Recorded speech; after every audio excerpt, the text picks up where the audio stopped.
जय हिंद साथियों, कैसे हो आप सभी। आई होप अच्छे होगे, बढ़िया होगे, तैयारी में लग रहे होगे, थोड़ी नर्वसनेस भी पकड़ रहे होगे। हैं एग्जाम पास में आने वाला, घबराने की कोई टेंशन की कोई ऐसी बात नहीं, घबराने की कोई बात नहीं है। सीरीज को आगे बढ़ाते हैं, क्लास नंबर 9 हम लोग करते हैं। आप लोगों को पता है कि हम टॉप 20 क्लासेस को लेकर चल रहे हैं, पर क्लास हम 15 क्वेश्चंस कर रहे हैं। जो भी मेरे नए साथी इस क्लास को यहाँ से देखना स्टार्ट करेंगे वो ये जान लें कि पिछली 8 क्लास 8 सेशन हमारे हो चुके हैं, उन क्लास को भी कर लेना। बहुत ही शानदार क्वेश्चन हमने किए हैं और अभी आगे भी ये क्लासेस चलेंगी, ये क्लासेस और बड़ी भी होंगी और अभी बहुत कुछ आप लोगों के लिए देने के लिए बाकी है। सब कुछ तैयार कराया जा रहा है, एंड टाइम पर आप सभी को प्रोवाइड कराया जाएगा। कहाँ प्रोवाइड कराया जाएगा वो आपको बताया जा रहा है। इंग्लिश की क्लास चल रही है, उन क्लास में बताया जा रहा है। वो क्लासेस बड़ी शानदार चल रही हैं, क्योंकि बिना इंग्लिश के आप ना एक्स के लिए एलिजिबल हो और ना ही वाई ग्रुप के लिए, तो आपको इंग्लिश की क्लासेस देखनी बहुत जरूरी है। वही रीजनिंग की क्लास बड़ी शानदार चल रही है आप सभी के लिए। चलिए साथियों, हम लोग अपने जीएस जीके की बात करते हैं कि हमारी क्लास कहाँ पहुंची है। हमारी क्लास पहुंची दोस्त कहाँ पे भाई, 9 क्लास पे। इसका मतलब 8th हम क्लासेस कर चुके हैं। ओके, चलिएगा तो करते हैं पहली क्लास। अपना पहला क्वेश्चन शुरू क्लास का क्या है भाई। क्वेश्चन है, निम्नलिखित में से कौन सा समाचार पत्र लाला लाजपत राय द्वारा शुरू नहीं किया गया था। ठीक है भाई,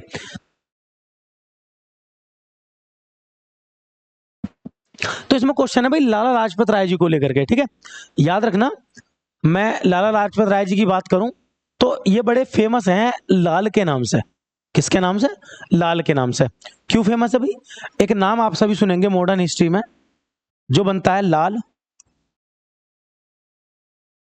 क्या बनता है भाई? लाल, बाल और पाल। ये हमारे गर्म दल के या एक्सट्रीमिस्ट ग्रुप के सबसे बड़े नेता थे, लाल, बाल, पाल और घोष, अरविंद घोष। ठीक है, तो उसी में नाम जो है लाल आता है ना, लाल, ये कौन है? ये हमारे लाला लाजपत राय, याद रखेंगे।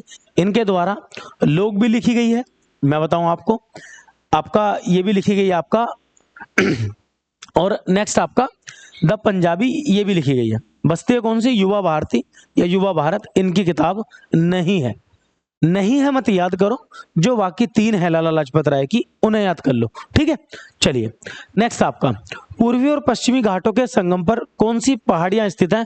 बहुत अच्छा क्वेश्चन है भाई, इंडियन ज्योग्राफी का शानदार क्वेश्चन है। Which hills are located at the junction of eastern and western ghat. ठीक है, तो मैं आप लोगों को बता देता हूं। देखिए, अगर आप ध्यान से हमारे प्रायद्वीपीय भारत को पढ़ोगे तो ये वाला हिस्सा हमारा प्रायद्वीपीय भारत कहा जाता है, पेनिनसुलर इंडिया कहा जाता है। क्या कहा जाता है? Peninsular India. ठीक है, ऐसा क्यों? क्योंकि भाई ये वाला जो इंडिया है ये तीनों तरफ पानी से घिरा हुआ है। अब इसी में अगर आप ध्यान से देखें तो इस वाले हिस्से में तो है हमारी ईस्टर्न घाट। क्या है भाई? ईस्टर्न घाट, ये पहाड़ियां हैं। और इस वाले हिस्से में वेस्ट में क्या है? वेस्टर्न घाट, इस तरीके से बनी हुई। ठीक है, याद रखना आप सभी, अच्छा क्वेश्चन है। उसी में अगर आप देखोगे, इधर ये ईस्टर्न घाट है, मैं ईस्टर्न घाट को EG लिख रहा हूं, और इधर वेस्टर्न घाट है जिसको मैं WG लिख रहा हूं, वेस्टर्न घाट, पश्चिमी घाट। ठीक है, आजकल बहुत ज्यादा वायरल हो रही है यहाँ पे वंदे भारत, है ना, ऑरेंज कलर की वंदे भारत है जो इन घाटों से निकल के जा रही है, बहुत ज्यादा वायरल आजकल।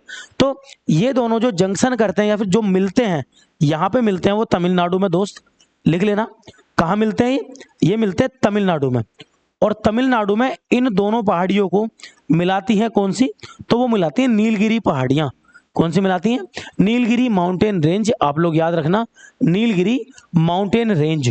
बड़ा अच्छा क्वेश्चन है नीलगिरी माउंटेन रेंज का। नीलगिरी माउंटेन रेंज का क्वेश्चन और पेपर में आता है, हाईएस्ट पीक पूछी जाती है। तो हाईएस्ट पीक आप लोग याद रखना, हाईएस्ट पीक है इसकी दोदा बेटा। कौन सी है? तो दोदा बेटा। ठीक है, याद रखना, ये इसकी हाईएस्ट पीक है, लगभग 2600 मीटर की इसकी हाइट है। वैसे तो आपसे नहीं पूछेगा हाइट, बट मैं आपको बता रहा हूं कि साउथ के जो पहाड़ हैं वो इतने ऊंचे नहीं है जितने ऊंचे नॉर्थ इंडिया के पहाड़ है। ठीक है, चलिएगा अगला क्वेश्चन करते हैं। क्वेश्चन है, इंटरनेट के क्षेत्र में www स्टैंड करता है किसके लिए? ये वर्ड किसके लिए स्टैंड करता है? तो मुझे लगता है ना, इस क्वेश्चन को मैं होमवर्क के लिए छोड़ूं। जब भी मेरे दोस्त, मेरे साथी इस क्लास को देखेंगे तो जरूर मुझे कमेंट करके बताएंगे कि सर जो आप हमसे www पूछना चाह रहे हो इसका मीनिंग ये है ना। पहले भी मैं बहुत सारे काम आपको दे के आया हूं, वो भी आप लोग करें जितने मैंने होमवर्क दिए हैं। और बहुत जल्दी मैं आपको एक खबर और दूंगा कि आपके लिए कुछ क्वेश्चंस प्रोवाइड कराए जाएंगे, बड़े ही शानदार क्वेश्चन होंगे वो, ठीक है। बहुत जल्दी आपको मैं प्रोवाइड कराऊंगा ताकि आप लोग अपनी स्टडी को और फास्ट कर लो। वो क्वेश्चंस फ्री ऑफ कॉस्ट आपको प्रोवाइड कराऊंगा, और अगर मुझे समय मिला तो उन क्वेश्चंस को भी मैं क्लास के थ्रू याद भी करा दूंगा आपको, ठीक है। चलिए नेक्स्ट आपका जल्लीकट्टू पूछा है। जो जल्लीकट्टू बुल फाइट है ये किस राज्य में होती है? बड़ी फेमस ये एक मैं कह दूं आपका ये त्योहार है एक तरीके का, जिसको एक समय पर सुप्रीम कोर्ट ने बैन कर दिया था, फिर बाद में सुप्रीम कोर्ट ने इसको कंटिन्यू कर दिया था, इसको स्टार्ट कर दिया था, ठीक है। तो आप लोग याद रखना ये है कहाँ का, ये तमिलनाडु का है। कहाँ का है भाई? तमिलनाडु का। चलिए साथियों अगला क्वेश्चन करते हैं हम, क्वेश्चन नंबर 5 कह रहा है फेफड़े से रक्त तक ऑक्सीजन युक्त जो रक्त होता है हमारा फेफड़े से हृदय तक लेकर के कौन आता है? ये बढ़िया क्वेश्चन है भाई। ये थोड़ा सा ना ये हमारे जो बॉडी का बॉडी पार्ट में एक सिस्टम होता है ब्लड सर्कुलेटरी सिस्टम, उसका ये क्वेश्चन है। क्वेश्चन थोड़ा एक्सप्लेन करके करा जाएगा क्योंकि ये क्वेश्चन है ही ऐसा, आप सीधा भी याद कर सकते हो। इसका आंसर होगा पल्मोनरी वेन। मैं आपको बता दूं, आप याद रखना, ये एक्चुअल में ये होता है कि देखिए ये है हमारा बॉडी का पार्ट, माने ये बॉडी का पार्ट अंग है, ऑर्गन कहते हैं। ऑर्गन से हमारा ब्लड हमारे हृदय तक जाता है, माने हार्ट तक जाता है, आप लोगों को पता है। हार्ट से फेफड़ों तक जाता है।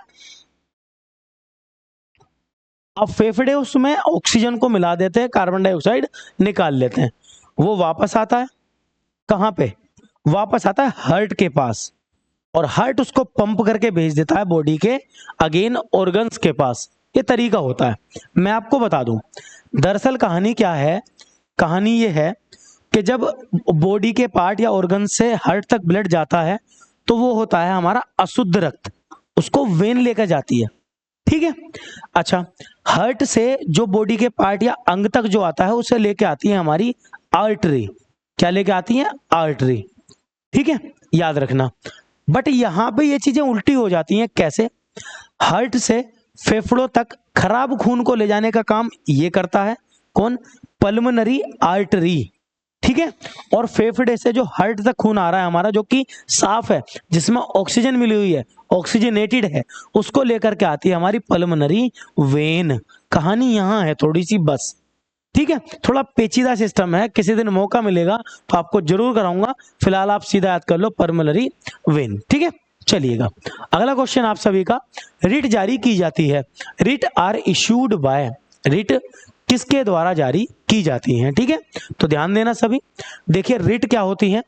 रिट हमारी जब आती हैं जब मौलिक अधिकारों का हनन किया जाए, मौलिक अधिकारों को कम किया जाए, ठीक है, या मौलिक अधिकारों को एनक्रोच किया जाए, तब हमारी रिट जारी की जाती हैं। और रिट जारी करना एक संवैधानिक प्रोसेस है। ये संविधान के अंदर डिस्कस किया गया है आर्टिकल नंबर 32 के अंदर, और यही बात अगेन जुड़वा आर्टिकल में की गई है आर्टिकल 226 के अंदर। सर ये दो आर्टिकल कैसे हैं? वो ऐसे हैं क्योंकि आर्टिकल 32 है सुप्रीम कोर्ट के लिए और आर्टिकल 226 है हाई कोर्ट के लिए, ठीक है। याद रखेंगे सभी, ये दोनों के लिए होता है अलग अलग, इसीलिए हम कभी कभी आर्टिकल 32 और आर्टिकल 226 को जुड़वा आर्टिकल बोल देते हैं या फिर ट्विंस बोल देते हैं, ठीक है। याद रखें सभी, ट्विंस बोल देते हैं, है ना भाई। आगे चलिए नेक्स्ट आपका अगला क्वेश्चन है, प्रारंभिक वैदिक काल में वर्ण व्यवस्था क्या है भाई? प्रारंभिक वैदिक काल में वर्ण व्यवस्था निम्नलिखित पर आधारित थी।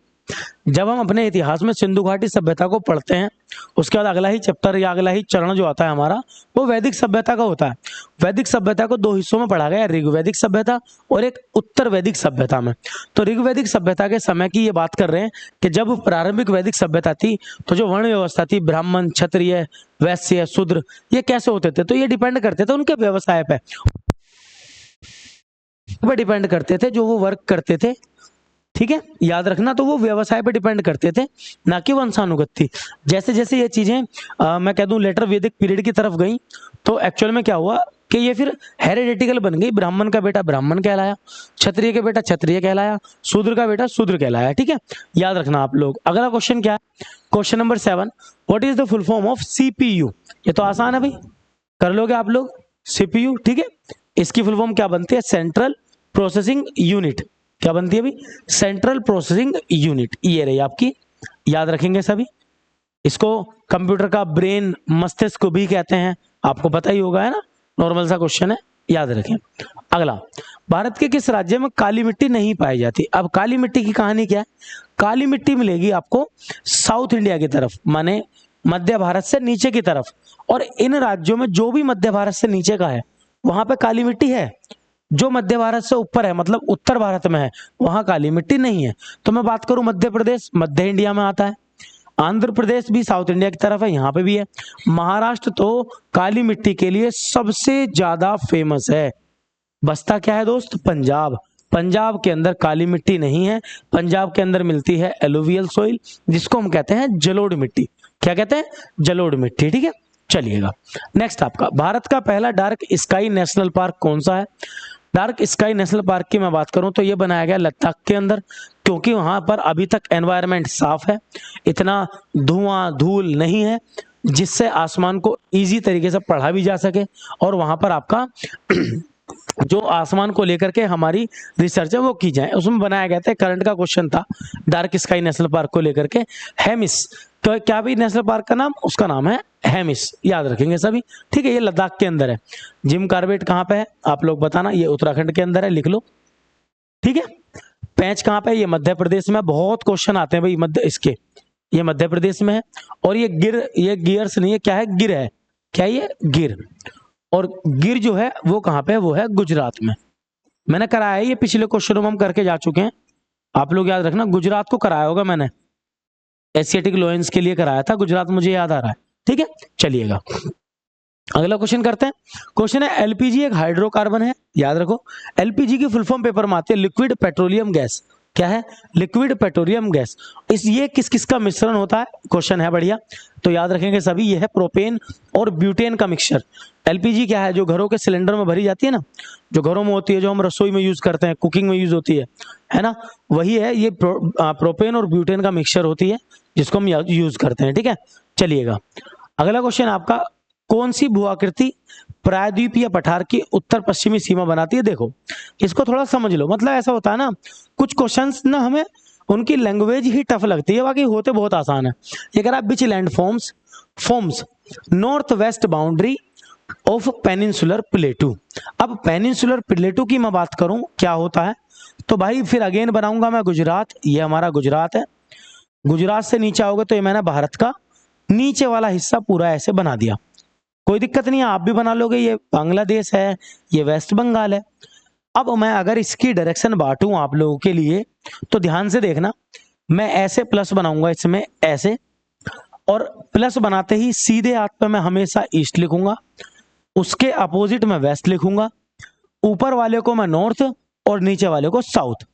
अब इसने मुझसे बात करी है नॉर्थ वेस्ट की, किसकी बात करी है? नॉर्थ वेस्ट की। अब जब नॉर्थ वेस्ट की बात करी है, इट मींस वो मुझसे बात करना चाह रहा है किस बारे में? नॉर्थ और वेस्ट के बीच के बारे में। यहाँ पे तो यहाँ पे वो कौन सी माउंटेन रेंज है जो बाउंड्री बना देती है भारत की पेनिनसुलर इंडिया के साथ? और यहाँ पर अगर आप जाओगे तो यह है राजस्थान का हिस्सा। ये कौन सा हिस्सा है? राजस्थान। और राजस्थान में कौन सी माउंटेन रेंज है आप सभी जानते हो, नहीं जानते तो याद रखना, वो है अरावली। कौन सी माउंटेन रेंज है भाई? वो है आपकी अरावली। ठीक है, याद रखना। तो अरावली माउंटेन रेंज बाउंड्री बनाती है हमारे वेस्ट पेनिनसुलर इंडिया से, और अरावली माउंटेन रेंज के ही वेस्ट में है थार डेजर्ट। क्या है? थार डेजर्ट। ठीक है भाई, चलिएगा अगला क्वेश्चन, क्वेश्चन नंबर 13, निम्नलिखित में से कौन सा क्रिकेट का टूर्नामेंट नहीं है? मैंने आप लोगों से बोला है गेम के टूर्नामेंट आपके पेपर में आएंगे, हॉकी, क्रिकेट, फुटबॉल, बहुत आते हैं भाई, बहुत ज्यादा। ठीक है, तो ध्यान देना। इंडियन प्रीमियर लीग आप लोग जानते हो, यह है आईपीएल, सबको पता है। सैयद मुश्ताक अली ट्रॉफी, ये भी क्रिकेट के नाम से होती है। और एक है आपकी विजय हजारे ट्रॉफी, ये भी क्रिकेट के ही नाम से होती है। ये क्रिकेट के ही टूर्नामेंट है जो इंडियन टूर्नामेंट है। ये तीनों इंडियन टूर्नामेंट है, इंडिया में ही आयोजित कराए जाते हैं। बट जो ये आपका इंडियन सुपर लीग है, जिसको हम बोलते हैं आईएसएल, क्या बोलते हैं साथी? इसको बोलते हैं आईएसएल, है ना। ये किससे रिलेटेड है? तो ये रिलेटेड है फुटबॉल से। किससे रिलेटेड है भाई? ये रिलेटेड है फुटबॉल से। तो याद रखना, ये रिलेटेड है फुटबॉल से। ठीक है, ये फुटबॉल का टूर्नामेंट है ना। बाकी तीनों हमारे क्रिकेट के हैं। आगे चलिएगा, सर्वोच्च न्यायालय ये कह रहा है the age of retirement of जजेस from supreme courts and high courts are respectively. Supreme court के और हाई कोर्ट के जो जजेस हैं उनकी रिटायरमेंट एज क्या होती है? तो सिंपल है, आप याद रखना, जो हाई कोर्ट है, हाई कोर्ट हर राज्य में एक होता है। टोटल 25 हाई कोर्ट है, क्योंकि 2 राज्यों का कहीं कहीं एक भी है। टोटल 25 हाई कोर्ट है, बट देश में सुप्रीम कोर्ट एक है, जो कि हमारा दिल्ली या नई दिल्ली के अंदर है। ठीक है, तो आप लोग याद रखेंगे, जो हमारे सुप्रीम कोर्ट है उनकी होती है 65 ईयर्स, कितनी? 65। और जो हमारा हाई कोर्ट है उनकी होती है 62। ऐसा क्यों?